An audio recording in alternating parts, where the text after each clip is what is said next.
Bismillahirrahmanirrahim. Alhamdulillahilladzi nawwara quluba man syaa'a min ibadihi faj'alahum min ahli wilayatihi wa musyahadatihi.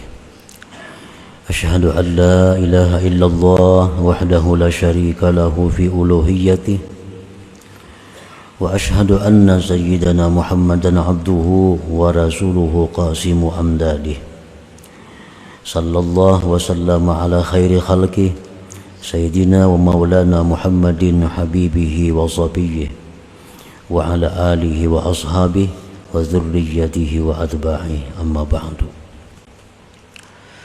Yang kita hormati, kita cintai para habaib dan para alim ulama,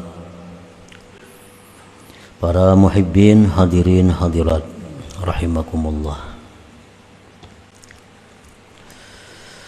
Pertama-tama kita memanjatkan puji dan syukur kehadirat Allah yang telah mengumpulkan kita bersama-sama di tempat yang penuh berkah dan rahmat ini. Dan mudah-mudahan Allah selalu mengumpulkan kita di tempat yang seperti demikian ini. Salawat dan salam kita haturkan kepada junjungan kita Nabi besar Muhammad sallallahu alaihi wasallam dan kepada seluruh keluarga, para sahabat, zurriyat dan pengikut beliau. Al-hikmatu tsaniyatu wal khamsun minal hikamil ataiyah. Qala al-imam Ahmad ibnu Athaillah as-Sakandari rahimahullah wa nafa'ana bi ulumi. Hikmah yang ke-52 dari Al-Hikam Al-Ataiyah, berkata Imam Ahmad bin Athaillah as-Sakandari rahimahullah, innama awrada alaika warida, innama awrada alaika al-warida litakuna bihi alaihi warida. Awrada alaika al-warida liyusallimaka min yadil aghyar wa yuharriraka min riqqil athar. Awrada alaika al-warida liyukhrijaka min sijni wujudik ila fadai syuhudik. Yang artinya hanya saja mendatangkan Allah atas engkau al-warida, cahaya, agar engkau dengan cahaya itu datang kepada Allah.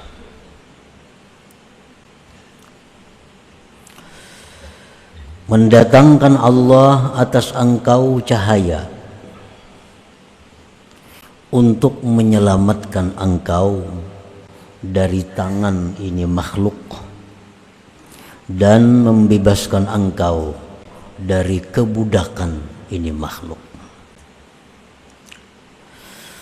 Mendatangkan Allah atas engkau cahaya untuk mengeluarkan engkau dari penjara keberadaan engkau menuju lapangan musyahadah engkau. Itulah kurang lebihnya arti terjemah daripada hikmah yang ke-52 ini. Para muhibbin rahimakumullah, awrada alaika ayyuhal mubtadi nural bidayah litakuna bihi muqbilan 'ala Allah biqalbika wa qalbik ba'da an kunta mudbira wa litakuna bihi ila Allah taiba ba'da an kunta 'asiya wa dzakira ba'da an kunta ghafila. Allah Subhanahu wa taala mendatangkan kepada engkau, wahai orang yang pemula, Allah datangkan atas engkau wahai pemula nural bidayah, cahaya bidayah.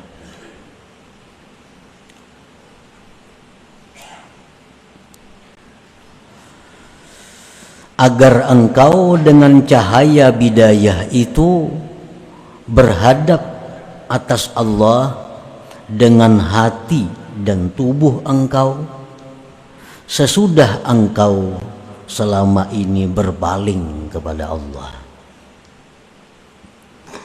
Agar engkau dengan cahaya bidayah itu tobat kepada Allah sesudah bahwa engkau selama ini maksiat kepadanya,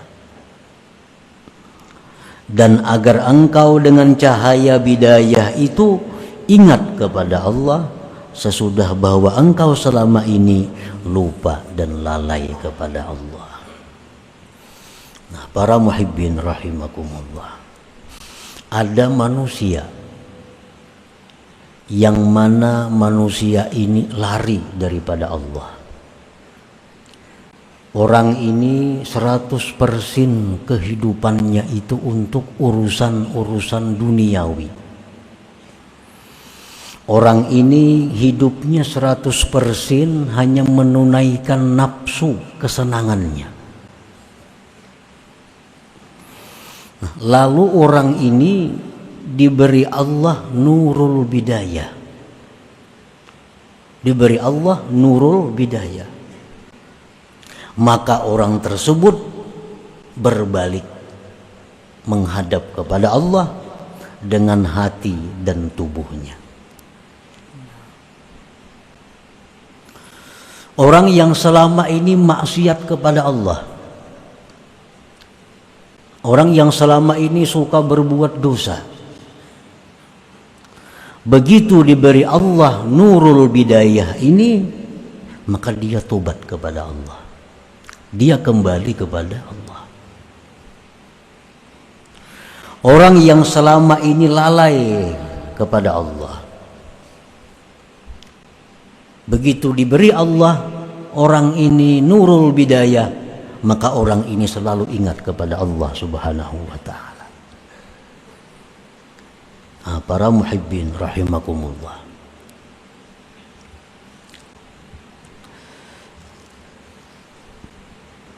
apa yang dijelaskan oleh musannif pengarang ini sangat sering kita lihat, sangat sering kita buktikan. Orang yang dulunya kada tahu apa-apa tentang agama, sekalinya kembali kepada Allah. Nah, maka orang ini sebenarnya diberi Allah nurul bidayah. Orang yang selama ini kada tahu dosa, kada tahu maksiat, selalu dilanggarnya, ternyata orang ini akhir-akhirnya kembali kepada Allah. Nah, maka orang ini dapat pemberian Allah nurul bidayah itu. Nah, para muhibbin rahimakumullah, kenapa sebabnya Allah Subhanahu wa ta'ala memberi orang ini nurul bidayah itu? Orang yang selama ini berpaling lari daripada Allah, ternyata kembali. Kada disangka-sangka. Kalau melihat kelakuannya dahulu itu kada menyangka. Sekali wahini ya atikaf di masjid, menuntut ilmu. Kalau dahulu jangankan ke masjid, tiba-tiba orang ini dapat nurul bidayah dari Allah. Nah, kenapa sebabnya sehingga Allah memberikan orang ini nurul bidayah itu? Para ulama mengatakan wadzalik imma bisababiz dzurriyyatit thayyibah. Ada kalanya itu sebabnya adalah orang ini punya zuriat yang baik, keturunan yang baik. Mungkin kainya kah dahulu orang saleh, datuknya kah dahulu itu orang yang wali. Apalagi Mbah Datun itu abahnya datuknya kan yang saleh umpamanya, sehingga cucu buyutnya ini diberikan Allah nurul bidayah itu, berkah keturunan.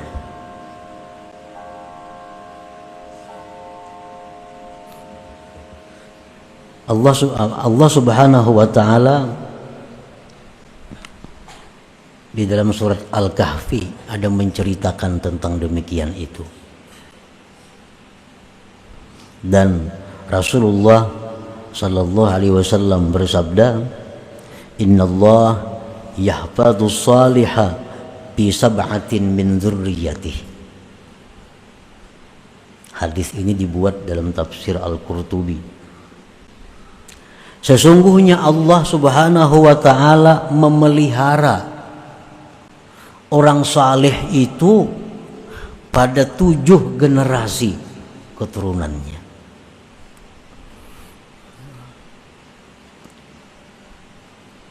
Nah, jadi berkat keturunan itu, berkat nenek moyang bahari itu, bisa cucunya yang selama ini berpaling lari dari Allah dapat nurul bidayah ini, akhirnya kembali taat, kembali patuh kepada Allah Subhanahu wa taala. Au kasratis sadaqah, sebabnya, atau orang ini banyak sedekah. Orangnya ini sembahyang, kada tapian sembahyang, perbuatan maksiat komplit ulang semuaan dilakukannya. Tapi orang ini ada sebuting bagusnya ketujuh bersedekah. Nah, ini ketujuh bersedekah. Padahal amun pekerjaannya, gawiannya kada kawa dilihat. Cuma orang ini pemurah. Nah, berkat pemurahnya itu, orang ini di akhir-akhirnya bisa diberi Allah nurul bidayah, sehingga dia begitu akhir-akhirnya kembali kepada Allah Subhanahu wa taala sesudah sekian lama menjauh dan lari daripada Allah. Rasulullah sallallahu alaihi wasallam bersabda, "Tajapau an dzambis sakhi fa innallaha akhidun biyadihi kullama asar." Ujar Nabi kita, merengganglah kalian daripada dosa orang pemurah. Artinya, kalau orang tuh pemurah berbuat dosa, jangan dituruti, jangan hendak dituruti. Karena orang pemurah itu Allah yang memegang tangannya. Sewaktu-waktu Allah bisa mengangkat dia dari ketergelincirannya itu. Jadi kalau ada orang pemurah berbuat dosa, menjauhlah kamu. Jangan dikritik, jangan disambati, apalagi dituruti. Karena orang pemurah ini mudah dan cepat ditarik oleh Allah kembali ke jalan yang benar.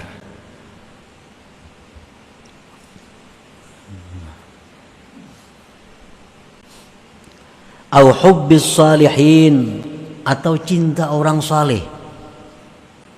Orang ini kelakuannya luar biasa, maksiat semuaan hampir dilaksanakan, diperbuatnya. Ibadah-ibadah orang ini lalai. Cuma orang ini ada satu kelebihannya, dia ini hubbus salihin, cinta kepada orang saleh. Ini kalau urusan orang saleh ke mana aja didatanginya. Ada dengar di situ ada orang salihin, diilanginya. Ada dengar orang-orang yang mulia, didatanginya. Dia cinta kepada orang saleh. Nah, satu saat kecintaannya kepada orang saleh ini membawa berkah kepada dirinya untuk menarik datangnya nurul bidayah, cahaya petunjuk yang pertama itu kepada dirinya.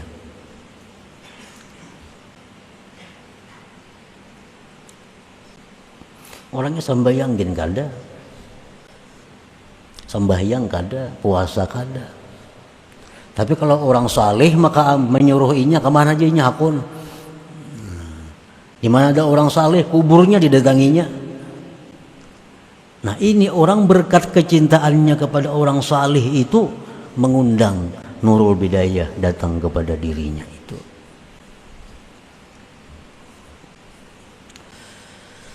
Awil ilim atau ilmu. Orangnya sekolah pesantren tamat, kitab bisa membaca, orangnya alim. Tapi nya kada kau mengamalkan ilmu. Sembahyang aja mbahnu sembahyang banu kada. Menipu orang mau juga. Padahal orangnya alim nih. Nah, satu saat berkat ilmu yang ada pada dirinya itu bisa mengundang datangnya Nurul Bidayah kepada dirinya. Rasulullah sallallahu alaihi wasallam bersabda, "Ittaqu zallatal alim wantaziru fai'atah." Ujar Nabi, takutilah ketergelinciran orang alim itu. Kalau orang alim itu ada berbuat dosa, orang alim ada berbuat salah, hati-hati. Nah, tunggu kita kembali aja kepada jalan yang benar. Berkat ilmu yang ada pada dirinya itu. Karena orang alim ini bagaimanapun alimnya kada ada jaminan kada berbuat dosa. Yang dijamin kada berbuat dosa itu hanya para anbiya, para rasulullah, orang-orang yang maksumin.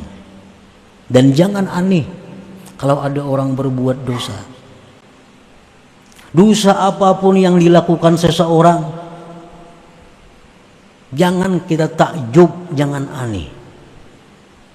Nya minum arak tadi, mbah minum araknya bezina, mbah bezina bunuh orang pulang, mbah itu mati. Nah, jangan aneh. Kenapa sebabnya jangan aneh? Karena kullu bani Adam ini khata. Tiap-tiap manusia itu berbuat salah. Jangan kita merasa heran orang-orang berbuat dosa. Tapi yang kita aneh, yang kita heran itu adalah orang yang berbuat dosa tapi tidak tobat kepada Allah. Nah ini aneh ngarannya. Dan Nabi kita mengatakan wa khairul khatta'in, sebaik-baik orang yang berbuat dosa adalah orang-orang yang kembali kepada Allah Subhanahu wa taala.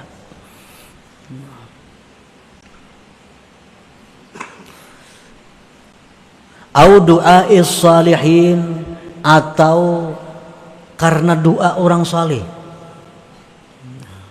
Karena doa orang saleh. Nah, ini orang ini maksiat sudah luar biasa. Cuma nang kuitan nang abah ini rajin. Ada orang saleh nah doakan anak ulun si anu ngarannya. Ada terdengar orang saleh doakan anak ulun si anu kalakuannya kada kawa diurus. Ada terdengar orang saleh nang abah ni kasih tu kamari mintakan banyu, minta doakan kepada orang saleh. Nah, akhirnya ini bisa mendatangkan nurul hidayah, nurul bidayah kepada orang tersebut.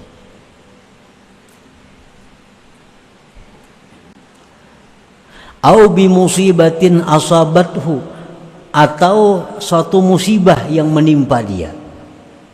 Ini orang nih kelakuannya macam-macam maksiat, dapat musibah, hartanya habis, awak dulu sihat garing. Nah, bisa sadar orang ini. Nah, bisa dia sadar, datang nurul bidayah kepadanya, maka dia tobat dan kembali kepada Allah. Nah, para muhibbin rahimakumullah.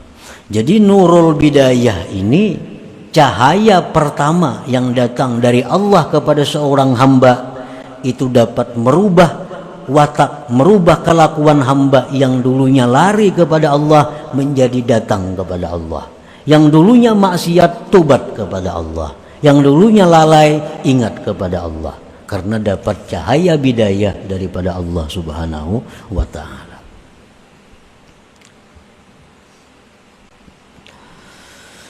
Aurada alaika nural wasatiyah litakuna bihi mustaqilan bidhikrihi ta'ala mushtaghilan bil a'malis salihat mu'tamidan 'ala Allah muhibban lahu. Nah, kemudian yang kedua, Allah Subhanahu wa taala mendatangkan kepada engkau nural wasatiyah. Nural wasatiyah. Agar engkau dengan nur itu sibuk dengan zikrillah, sibuk dengan amal-amal saleh, berpegang atas Allah, cinta kepada Allah. Nah, ini sesudah dapat nurul bidayah tadi, sesudah dapat nurul bidayah itu, maka dia satu saat bisa dapat nurul wasatiyah, cahaya yang nomor 2 ini. Bila orang dapat cahaya yang nomor 2 ini, maka orang ini kesibukannya hanya urusan amal saleh. Kesibukannya hanya urusan ibadah. Waktunya artinya habis untuk ibadah. Ini kalau sudah orang dapat nurul wasatiyah ini. Kada ada sibuk urusan duniawi, kada ada sibuk urusan perdagangan, kada ada sibuk urusan pertanian, kada ada. Sibuknya orang ini hanya ibadah. Nah, ini sudah lebih tinggi daripada yang pertama tadi. Sibuknya orang ini dengan ibadah dan dia tidak berpegang kepada ibadah itu, dia berpegang kepada Allah dan cinta bagi Allah Subhanahu wa taala. Nah, wadalik yang demikian itu imma ada kalanya bisa babit taubatis salikah wa kasrati zikri wa tafakkur. Orang ini dapat cahaya wasatiyah ini sebab tobatnya yang benar. Tobatnya yang benar, banyak zikir dan tafakkur, maka diberi Allah nurul wasatiyah tadi.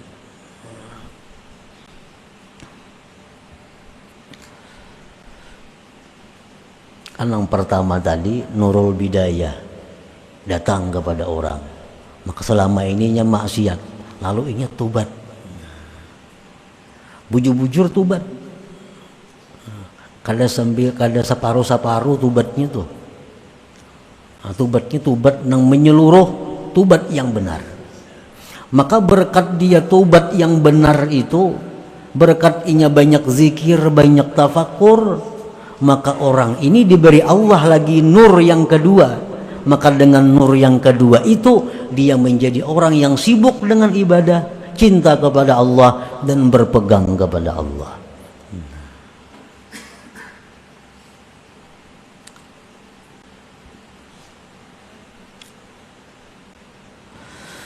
Aurada alaika nuran nihayah litakuna bihi 'ala Allah syahida wa an ghairihi ghaiba wa dzalika sababu hubbillah iyyak faj'alaka min ahli musyahadatih.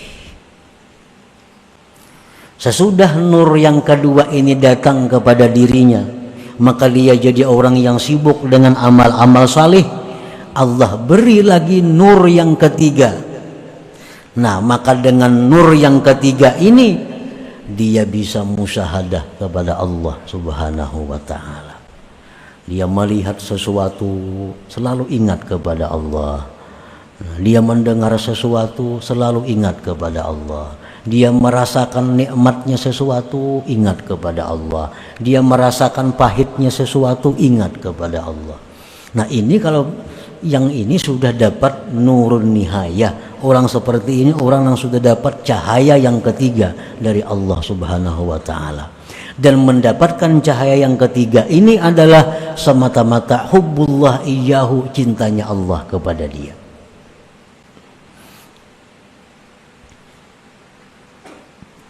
Nah, para muhibbin rahimakumullah. Jadi artinya ada 3 tahapan cahaya yang diberikan Allah secara umum. Secara umum ada 3 tahapan. Yang pertama nurul bidayah. Dan ini kita dituntut untuk berusaha mendapatkan ini. Caranya adalah seperti tadi. Jadilah orang pemurah, cintalah kepada orang salihin, tuntutlah ilmu, dapatkan doa-doa orang saleh, sabar, ridha menghadapi musibah. Nah, itu mengundang datangnya Nurul Bidayah ini. Nah, sesudah itu yang kedua datang Nurul Wasatiyah. Kita menjadi sibuk dengan ibadah.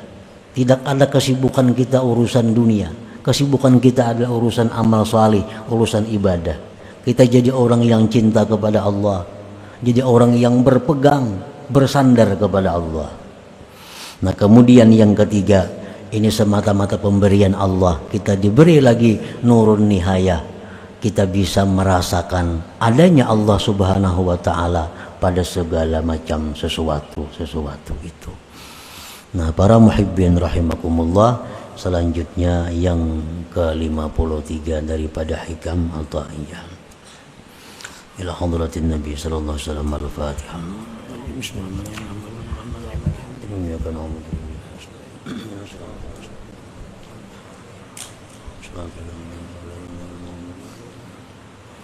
Ya Allah biha, ya Allah biha, ya Allah bi husnil khatimah. Ya Allah biha, ya Allah biha, Allah bi husnil khatimah. Ya Allah biha, ya Allah biha, ya Allah bi husnil khatimah. فيا أيها الراجون منه شفاعة صلوا عليه وسلموا تسليما.